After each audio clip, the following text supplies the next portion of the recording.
Olá, queridos! Tudo bem com vocês? Eu sou o professor Leandro Reis. Vou ajudá-los nas atividades da semana 4, PET 6, Filosofia, segundo ano do ensino médio. Tema dessa semana, Paulo Freire. Então, Paulo Freire nasceu em 19 de setembro de 1921, em Recife, e faleceu em 2 de maio de 1997, em São Paulo. Paulo Freire foi um educador e filósofo brasileiro considerado aí um dos pensadores mais notáveis na história da pedagogia mundial, influenciado pelo movimento chamado Pedagogia Crítica. Paulo Freire é conhecido também como patrono da educação brasileira. A prática de Paulo Freire fundamentava-se na crença de que o educando assimilaria o objeto, fazendo uso de uma prática didática, dialética, da realidade, em contraposição com a denominada educação bancária, tecnicista, alienante, aquela educação alienada. Então, o educando criaria sua própria educação, fazendo ele seu próprio caminho, e não seguindo previamente um caminho construído, aquele caminho da decoreba, aquele caminho que alienava a pessoa em vez de construir a pessoa. Então, Paulo Freire destacou-se pelo seu trabalho na área da educação, voltado para a formação da consciência política. Então, Paulo Freire foi autor de um livro chamado Pedagogia do Oprimido. Esse livro, muito famoso, onde ele expõe o método de educação dialética, onde ele sempre defendeu o diálogo com as pessoas, não somente como método, mas também como um caminho de ser. O Paulo Freire foi o filósofo brasileiro, a personalidade brasileira mais homenageada na história, com 35 títulos de honoris causa, na Europa, na América. Recebeu vários galardões, como o Prêmio da Unesco. Em 2012, foi sancionada uma lei onde Paulo Freire é declarado o patrono da educação brasileira. E Paulo Freire, então, foi um pensador importante na história do Brasil, como uma personagem histórica relacionada à educação, onde ele ensinava, onde ele se colocava como importante e fundamental o ensinamento, a alfabetização para as pessoas mais velhas, para aquelas pessoas que já tinham passado do tempo de estudar. Mas mesmo assim, Paulo Freire mostra que essas pessoas deveriam ser o remetente da educação, não somente aquelas pessoas na idade certa, mas essas pessoas também deveriam ser alvos da educação. Então, Paulo Freire propôs um método, esse método de alfabetização que pudesse atingir os indivíduos mais velhos, aqueles indivíduos que não tinham muita paciência, aqueles indivíduos que não tinham muita perspectiva para sua educação, para sua alfabetização. Então, Paulo Freire tinha a ver com isso, com a maneira como a alfabetização era desenhada, muito antes, na base da decoreba, de você falar determinados pontos decorados.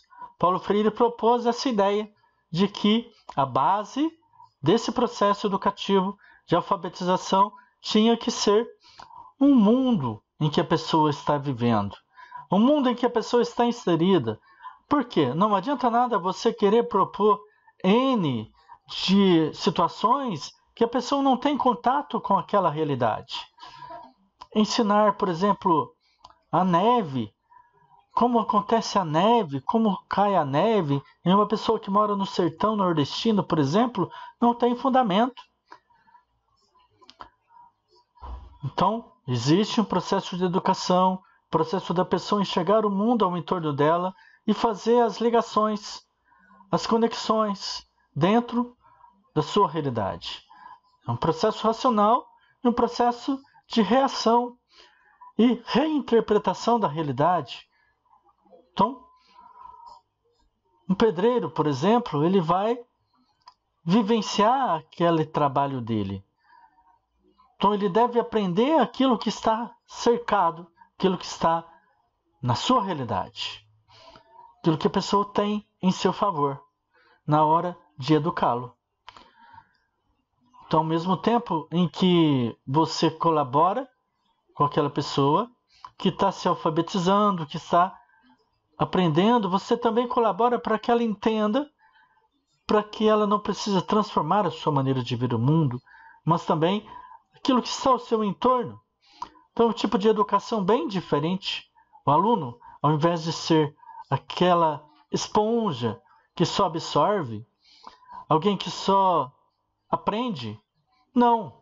O aluno precisa ter uma postura ativa dentro do processo educativo, onde ele não vai somente aprender, mas ele também vai ensinar aquilo que ele sabe para outras pessoas. Então, essas algumas ideias básicas e essenciais, gerais, do pensador Paulo Freire. E aí fica aí a dica para você pesquisar a fundo as ideias de Paulo Freire. Se a educação sozinha não transforma a realidade, sem ela tampouco a sociedade muda. Vamos lá então para as atividades. Número 1. Apesar de seu disfarce de iniciativa e otimismo, o homem moderno está esmagado por um profundo sentimento de impotência, que o faz olhar fixamente, como que paralisado para as catástrofes que se avizinham. Por isso, desde já, saliente-se a necessidade de uma permanente atitude crítica, o único modo pelo qual o homem realizará sua vocação natural de integrar-se, superando a atitude do simples ajustamento ou acomodação, aprendendo temas e tarefas de sua época. Olha o título do livro: Educação como Prática da Liberdade. Então, uma nova perspectiva diante da educação, de seus impactos, mas também de uma nova maneira de enxergar o processo educativo de uma pessoa, enxergando o aluno enquanto um indivíduo ativo e não simplesmente um receptor dentro do processo educacional. Então, Paulo Freire defende que a superação das dificuldades e a apreensão da realidade atual será obtida pelo ou pela letra A, desenvolvimento do pensamento autônomo; letra B, obtenção da qualificação profissional; letra C, resgate dos valores tradicionais; letra D, realização de desejos pessoais; ou letra E, aumento da renda da família. E aí, qual das alternativas tem a ver com a superação das dificuldades e a apreensão da realidade atual? Seria a letra A, desenvolvimento do pensamento autônomo. Porque, lendo o texto, fala-se sobre aumento da renda familiar? Não. O texto fala sobre realização de desejos pessoais? Também não. O texto fala de valores de resgate de valores tradicionais? Também não. Obtenção da qualificação profissional? De uma forma ou de outra, essa tem a ver. Por quê? Quando você fala em estudar, você vai se adequando com as qualificações profissionais. Mas no texto, fala-se sobre a importância de se formar indivíduos com atitudes críticas, superando temas e tarefas de sua época, superando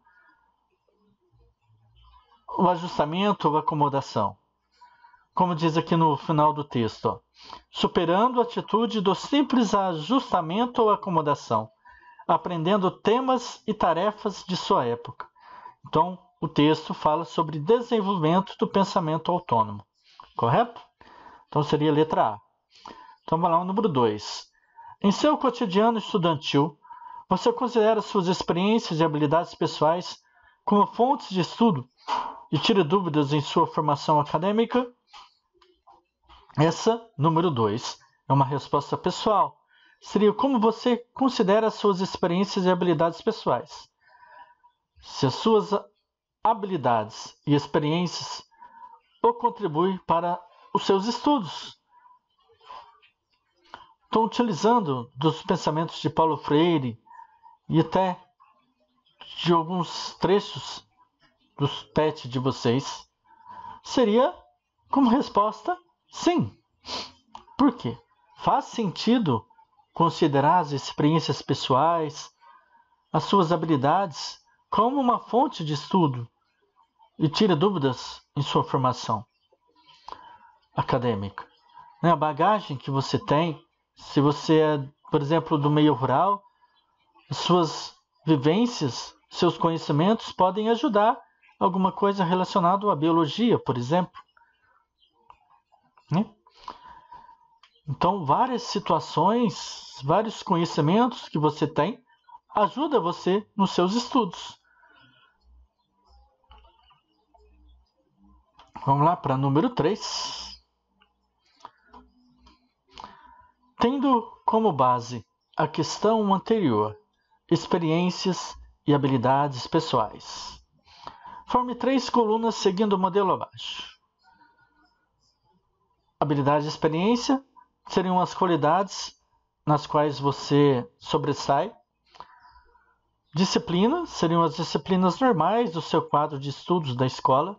As matérias que você estuda, história, filosofia, sociologia, português, matemática.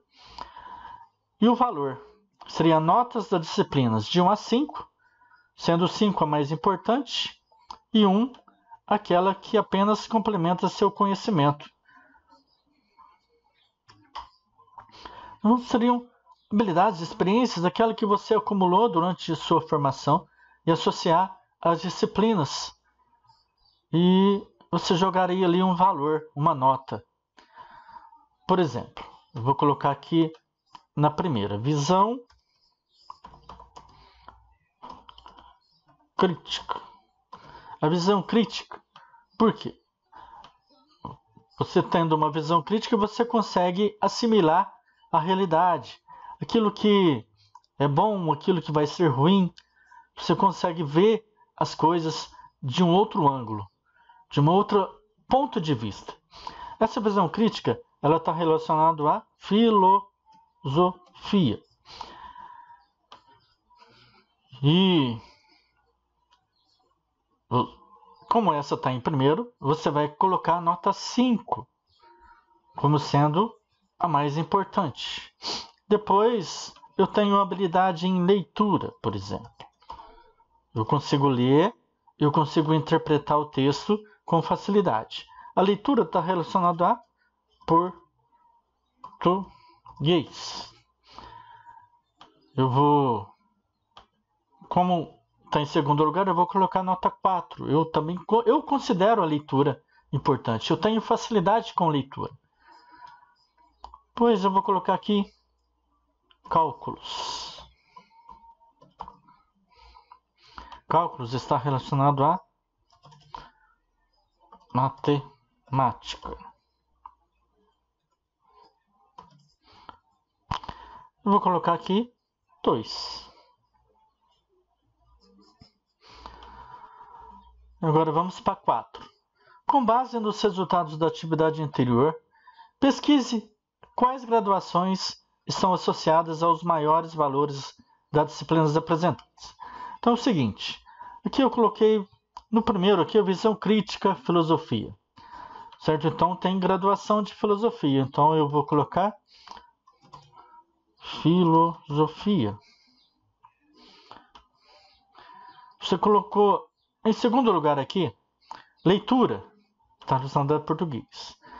Então, dentro do português, existem graduações relacionadas com a leitura. Por exemplo, letras. Existe também direito, que vai exigir da pessoa muita leitura, muito conhecimento, certo? E por último, eu coloquei cálculos, matemática. Então, por exemplo, você tem facilidade para vender as coisas. Você tem facilidade para vender uma coisa que sua mãe faz, você vende com facilidade, você consegue fazer contas com facilidade. Cálculos está relacionado à matemática. Matemática está relacionado à economia, por exemplo. Economia. E assim vai. Tem várias outras coisas. Então eu coloquei aqui exemplo, né, para vocês. Claro que vocês vão colocar as respostas de vocês, mas aqui dá para vocês terem um direcionamento. Então vamos recapitular. A número 1 é a letra A. Colorei aqui de vermelho. Número 1, letra A. O número 2 seria sim, mas aí você vai dar a sua justificativa. Ou pode ser não, né? Depende do seu ponto de vista. Número 3 seria esse quadro com essas características. E o número 4 seria as graduações relacionadas às habilidades que você tem. Certo? Só lembrando, são respostas pessoais, portanto, você vai colocar a sua visão. Eu coloquei aqui a minha visão, eu coloquei aqui alguns pontos para direcioná-los nas respostas. Muito bem? Obrigado pela atenção, bons estudos e até a próxima. Tchau, tchau.